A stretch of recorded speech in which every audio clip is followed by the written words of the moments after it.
ನೋಡಿ, ಶಿಥಿಲಾವಸ್ಥೆಗೆ ತಲುಪ್ತಾ ಇದೆ ರೈಲ್ವೆ ಅಂಡರ್ ಪಾಸ್. ಈ ವಿಚಾರ ಗೊತ್ತಾಗ್ತಾ ಇದೆ ಅಂದ್ರೆ ಅಥವಾ ಈ ಲೈನ್ ಹೇಳ್ತಾ ಇದ್ದಂಗೆ ನಿಮ್ಗೆ ಗೊತ್ತಾಗ್ಬೋದು ಇದು ಬೆಂಗಳೂರಿನದ್ದೇ ಸ್ಟೋರಿ ಅಂತ.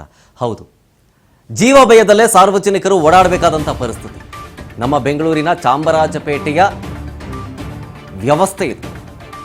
ಸಾವಿರಾರು ಜನರ ಜೀವದ ಜೊತೆಗೆ ಚಲಾಟ ಆಡ್ತಾ ಇದ್ದಾರೆ ಅಧಿಕಾರಿಗಳಾಗಲಿ ಅಥವಾ ಜನಪ್ರತಿನಿಧಿಗಳಾಗಲಿ ಅಥವಾ ರಾಜಕಾರಣಿಗಳಾಗಲಿ. Cottonpete KP Agrahara underpass ಇದು. ಅಲ್ಲಿ ಒಂದು ಫಲಕ ಇದೆ, ಅಪಾಯದ ಫಲಕ ಅಷ್ಟೇ, ದುರಸ್ತಿ ಕಾರ್ಯ ಅಂತೂ ಇಲ್ಲವೇ ಇಲ್ಲ. ಅದಕ್ಕೆ ಅಧಿಕಾರಿಗಳ ವಿರುದ್ಧ ಜನ ಆಕ್ರೋಶವನ್ನು ಹೊರಹಾಕ್ತಾ ಇದ್ದಾರೆ. ನಿರಂತರವಾಗಿ ನೀರು ಸೋರುತ್ತೆ, ಯಾವ ಕುಸಿಯುತ್ತೋ ಗೊತ್ತಿಲ್ಲ. ಡೈಲಿ ಸಾವಿರಾರು ವಾಹನಗಳು ಓಡಾಡ್ತಾರೆ, ಪಾದಾಚಾರಿಗಳು ಓಡಾಡ್ತಾರೆ. GBA ಮತ್ತು ರೈಲ್ವೆ ಇಲಾಖೆಗಳ ಸಮನ್ವಯದ ಕೊರತೆಯಿಂದ ಹೀಗೆಲ್ಲ ಆಗಿದೆ. ದಿನೇ ದಿನೇ ಹೆಚ್ಚಾಗ್ತಾ ಇದೆ. ರೈಲ್ವೆ ಅಂಡರ್ ಪಾಸ್ ಅಪಾಯದ ಒಂದು ಮುನ್ಸೂಚನೆ ಜಾಸ್ತಿ ಆಗ್ತಾ ಇದೆ. ಯಾವುದೇ ಕ್ಷಣದಲ್ಲಿ ಬೇಕಾದರೂ ದುರಂತ ಆಗಿಬಿಡಬಹುದು ಅನ್ನೋ ಭೀತಿ ಜನರಲ್ಲಿದೆ. ಹಾಗಾಗಿ ಶೀಘ್ರವೇ ಈ ರೈಲ್ವೆ ಅಂಡರ್ ಪಾಸ್ ದುರಸ್ತಿ ಮಾಡಬೇಕು ಅನ್ನೋ ಒತ್ತಾಯ ಕೇಳಿ ಬರ್ತಾ ಇದೆ. ನೋಡಿ, ಇದೆ ರೈಲ್ವೆ ಅಂಡರ್ ಪಾಸ್. ಇದಿರೋದು ಕಾಟನ್ಪೇಟೆ ಕೆಪಿ ಅಗ್ರಹಾರದ ಅಂಡರ್ ಪಾಸ್. ಇದು ಶಿಥಿಲಾವಸ್ಥೆಗೆ ತಲುಪಿಟ್ಟಿದೆ. ಅಲ್ಲಿ ಜನ ಓಡಾಡೋದಕ್ಕೆ ಭಯ ಪಡ್ತಾ ಇದ್ದಾರೆ. ಆದಷ್ಟು ಬೇಗ ದುರಸ್ತಿ ಮಾಡಿ ಅಂತ.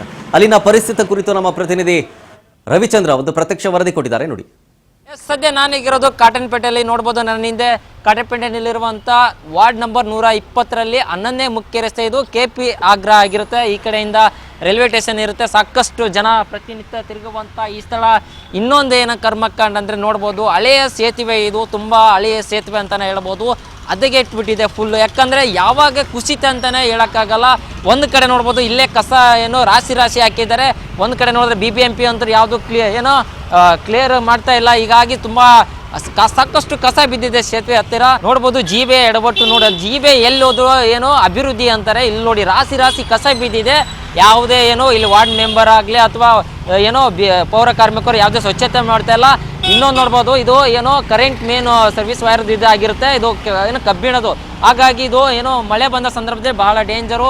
ಸೇತುವೆ ಫುಲ್ಲು ಅಳಿದಾಗಿದೆ ನೋಡ್ಬೋದು. ಈ ಕಡೆ ನೋಡಿದ್ರೆ ಯಾವ ರೀತಿ ಏನೋ ಗೋಡೆ ಎಲ್ಲ ಫುಲ್ ಬಿರುಕು ಕ್ರ್ಯಾಕ್ ಆಗಿಬಿಟ್ಟಿದೆ ನೋಡ್ಬೋದು.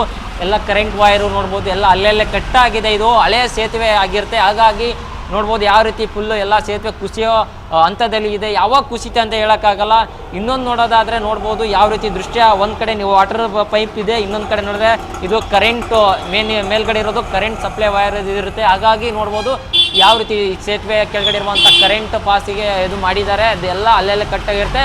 ಲೈಟ್ ಕೂಡ ಅಳವಡಿಸಿರ್ತಾರೆ. ಯಾವುದೇ ಕೂಡ ಲೈಟ್ ಕೂಡ ಇಲ್ಲಿ ಏನೋ ಆನ್ ಇರಲ್ಲ ಪ್ರತಿನಿತ್ಯ. ನೋಡ್ಬೋದು ಫುಲ್ಲ ಸಾರ್ವಜನಿಕರದ್ದು ಬಹಳ ತೊಂದರೆನೇ ಆಗ್ತಾ ಇದೆ ಅಂತ ಹೇಳ್ಬೋದು. ಇನ್ನೊಂದು ಕಡೆ ನೋಡಿದ್ರೆ ಬ್ರಿಡ್ಜ್ ಏನೋ ಸೇತುವೆ ಮೇಲ್ಗಡೆ ಯಾವ ರೀತಿ ಆಗಿದೆ ಅಂತ ನೋಡ್ಬೋದು ನೀವು ಈಗ ಕ್ಯಾಮ್ರಾದಲ್ಲಿ. ಎಲ್ಲ ಫುಲ್ ಏನು ಸ್ಕ್ರಾಚಸ್ ಆಗಿಬಿಟ್ಟಿದೆ. ಇನ್ನೊಂದು ಎಲ್ಲ ಸೇತುವೆ ಎಲ್ಲ ಉದ್ರಕೊಂಡು ಬೀಳ್ತಾ ಇದೆ. ಯಾಕಂದರೆ ಒಂದು ಕಡೆ ನೋಡ್ಬೋದು ಪರಿಪೂರ್ಣವಾಗಿ ಮೇಲ್ ಸೇತುವೆ ಚಾವಣಿ ಯಾವ ರೀತಿ ಉಚ್ಕೊಂಡು ಬೀಳ್ತಾ ಇದೆ ಅಂತ ನೋಡ್ಬೋದು ದೃಶ್ಯದಲ್ಲಿ. ಫುಲ್ಲೆಲ್ಲ ಹದಗೆಟ್ಟು ಹೋಗಿದೆ ಅಂತ ಹೇಳ್ಬೋದು. ಏಕಾಏಕಿ ಯಾವಾಗ ಕುಸಿತೈತೆ ಅಂತ ಹೇಳೋಕ್ಕಾಗಲ್ಲ. ಯಾಕಂದರೆ ಪ್ರತಿನಿತ್ಯ ಸಾವಿರಾರು ಜನ ಹೋಗುವಂಥ ಏನೋ ತಿರುಗಾಡುವಂಥ ರಸ್ತೆ ಇದು. ಇದು ಫುಲ್ ಹದಗೆಟ್ಟಿದೆ. ಆದರೂ ಕೂಡ ಯಾರು ಇದನ್ನು ಏನೋ ಸಂಬಂಧಪಟ್ಟ ಇಲಾಖೆ, ರೈಲ್ವೆ ಇಲಾಖೆ ಸಂಬಂಧಪಟ್ಟ ಇಲಾಖೆಯವರು ಬಂದು ಪರಿಶೀಲನೆ ಇವತ್ತಿಗೂ ಕೂಡ ಇಲ್ಲಿ ಮಾಡಿಲ್ಲ ಅಂತ ಸಾರ್ವಜನಿಕರು ಆಕ್ರೋಶ ವ್ಯಕ್ತಪಡಿಸ್ತಾ ಇದ್ದಾರೆ. ಇನ್ನೊಂದು ನೋಡ್ಬೋದು, ಇಲ್ಲಿ ಕೂಡ ಬೋರ್ಡ್ ಹಾಕಿದ್ದಾರೆ. ಏನು ಈ ರೆಡ್ ಇದೆ ನೋಡಿ ಪೈಪ್, ಈ ರೆಡ್ ಇಲ್ಲಿವರೆಗೂ ಕೂಡ ಏನು ನೀರು ನಿಂತ್ಕೊಳ್ಳುತ್ತೆ. ನೀರು ನಿಂತ್ಕೊಂಡ ಸಂದರ್ಭದಲ್ಲಿ ಇಲ್ಲಿ ಯಾರು ಕೂಡ ಸಂಚರಿಸಬಾರ್ದು ಅಂತ ಬೋರ್ಡ್ ಹಾಕ್ತಾರೆ ಹೊರತು ಅದನ್ನು ಸರಿಪಡಿಸಲ್ಲ. ಯಾಕಂದರೆ ನೀರು ನಿಂತ ಸಂದರ್ಭದಲ್ಲಿ ಏನೋ ಸಂಚರಿಸಿದ್ರೆ ಜೀವಕ್ಕೆ ಅಪಾಯ ಅಂತಲೇ ಹೇಳ್ಬೋದು. ಯಾಕಂದರೆ ಸರ್ವಿಸ್ ವೈರ್ ಈ ಕಡೆ ಕೆಳಗಡೆಯಿಂದ ಪೈಪ್ ಲೈನ್ ಹೋಗಿದೆ ಕಬ್ಬಿಣ ಪೈಪಲ್ಲಿ. ಹಾಗಾಗಿ ಅರ್ಥಿಂಗ್ ಅಥವಾ ಶಾರ್ಟ್ ಸರ್ಕ್ಯೂಟ್ ಆಗ್ಬೋದು ಅಂತ ಹೀಗಾಗಿ ಹೇಳ್ತಾರೆ. ಹಾಗಾಗಿ ಮಳೆ ಬಂದ ಸಂದರ್ಭದಲ್ಲಿ ಯಾರು ಕೂಡ ಈ ಕಡೆ ಸಂಚರಿಸಲ್ಲ ಕೂಡ. ಅವರೇ ರೈಲ್ವೆ ಇಲಾಖೆಯವರು ಕೂಡ ಬೋರ್ಡ್ ಹಾಕಿದ್ದಾರೆ. ಇನ್ನೊಂದು ನೋಡ್ಬೋದು ಮೇಲ್ಗಡೆ ಗೋಡೆ ಬಿರುಕು ಬಿಟ್ಕೊಂಡು ದೊಡ್ಡದಾಗಿ ಕೂಡ ಮರ ಏನೋ ಗಿಡ ಕೂಡ ಬೆಳೆದಿದೆ ಅಂತಲೇ ಹೇಳ್ಬೋದು. ಆದರೆ ಇದು ಏಕಾಏಕಿ ಯಾವಾಗ ಕುಸಿತೈತೆ ಅಂತ ಹೇಳೋಕ್ಕಾಗಲ್ಲ. ಇದರಿಂದ ಸಾಕಷ್ಟು ಜನರಿಗೆ ತೊಂದರೆ ಆಗ್ತಿದೆ ಹೊರತು ಅನುಕೂಲ ಆಗ್ತಿಲ್ಲ. ಯಾವಾಗ ಸೇತುವೆ ಕುಸಿತ ಅನ್ನೋ ಭಯದಲ್ಲಿ ಜನರು ಪ್ರತಿನಿತ್ಯ ಸಂಚರಿಸ್ತಾ ಇದ್ದಾರೆ. ನೋಡ್ಬೋದು ಕಬ್ಬಿಣ ಕೂಡ ಎಲ್ಲ ತುಕ್ಕಿಡಿದು ಹೋಗಿದೆ. ಈ ರೈಲ್ವೆ ಇಲಾಖೆದವರು ಸಾಕಷ್ಟು ಇಲ್ಲಿ ಏನೋ ಯಾವುದೇ ರೀತಿ ಎಚ್ಚರಿಸಿಕೊಂಡು ಈ ಕಡೆ ಒಂದು ಪರಿಶೀಲನೆ ಮಾಡಿ ವ್ಯವಸ್ಥೆ ಅನ್ನೋದೇ ಇಲ್ಲ. ಯಾಕಂದರೆ ರೈಲ್ವೆ ಸ್ಟೇಷನ್ ಅಂಡರ್ ಪಾಸ್ ಅಂದರೆ ಚೆನ್ನಾಗಿ ಇರಬೇಕು. ಆದರೆ ಇಲ್ಲಿ ಯಾವುದೇ ರೀತಿ ಸರಿಯಾಗಿ ಇಲ್ಲ ಅಂತಲೇ ಹೇಳ್ಬೋದು. ಎಲ್ಲ ಹದಗೆಟ್ಟು ಹೋಗಿದೆ ಅಂತಲೇ ಹೇಳ್ಬೋದು. ಯಾಕಂದರೆ ಪ್ರತಿನಿತ್ಯ ಆಟೋ ಸವಾರರು, ಬೈಕ್ ಸವಾರರು, ಸಾಕಷ್ಟು ಜನ ಪಾದಚಾರಿಗಳು ಹೋಗುವಂಥ ರಸ್ತೆ ಆದಷ್ಟು ಬೇಗ ಸರಿಪಡಿಸಬೇಕು. ಇಲ್ಲಾದರೆ ಜನರು ಆಕ್ರೋಶ ವ್ಯಕ್ತಪಡಿಸ್ತಾರೆ ಅಂತಲೇ ಹೇಳ್ಬೋದು. ಕ್ಯಾಮ್ರಾ ಪರ್ಸನ್ ರಾಜೇಶ್ ಜೊತೆ ರವಿಚಂದ್ರ ಚೌಡ್ಕೆ, ರಾಜ್ ನ್ಯೂಸ್ ಕನ್ನಡ, ಬೆಂಗಳೂರು.